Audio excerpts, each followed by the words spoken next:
మాజీ ఎంపీ గోరెంట్ల మాధవ్ని Vijayawada cyber crime పోలీసులు షాక్ ఇచ్చారు. అనంతపురంలోని ఆయన ఇంటికెళ్లి నోటీసులు జారీ చేశారు.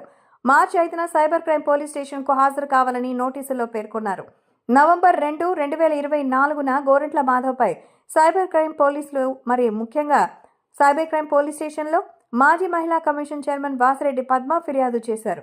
ఈ సందర్భంలో ఫోక్సో కేసులో బాధితురాలి పేరును గోరెంట్ల మాధవ్ ప్రస్తావించారని ఆమె తన ఫిర్యాదులో పేర్కొన్నారు. దీంతో 72, 79 BNS సెక్షన్స్ కింద పోలీసులు కేసు నమోదు చేశారు. ఈ విషయమై గోరెంట్ల మాధవ్ స్పందించారు. కూటమి ప్రభుత్వం కావాలని తనపై కేసు పెట్టిందని ఆరోపించారు. చంద్రబాబు, పవన్ ఇప్పుడు ఏం చేస్తున్నారో గుర్తుపెట్టుకోవాలని వార్నింగ్ ఇచ్చారు. కేసు వివరాలు పూర్తిగా తెలుసుకున్న తర్వాత మాట్లాడతాను అన్నారు. తన లీగల్ అడ్వైజర్తో కలిసి విచారణకు వెళ్తా అన్నారు. పూర్తిగా విచారణకు సహకరిస్తాను అన్నారు. ఏపీలో అంతర్యుద్ధం రాబోతుందని సంచలన వ్యాఖ్యలు చేశారు. రాష్ట్రంలో భావ ప్రకటన స్వేచ్ఛ లేదా అన్నారు. ఇప్పటికే వల్లభనేని వంశీని పోలీసులు అరెస్ట్ చేసిన సంగతి తెలిసిందే. ఆయన ఇప్పుడు విజయవాడ జైల్లో ఉన్నారు.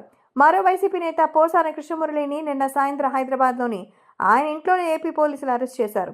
మరికొద్దిసేపట్లో ఆయన మెజిస్ట్రేషన్ ముందు ప్రవేశపెట్టే అవకాశం ఉంది. తాజాగా గోరెంట్ల మాధవ్కి నోటీసులు వచ్చాయి.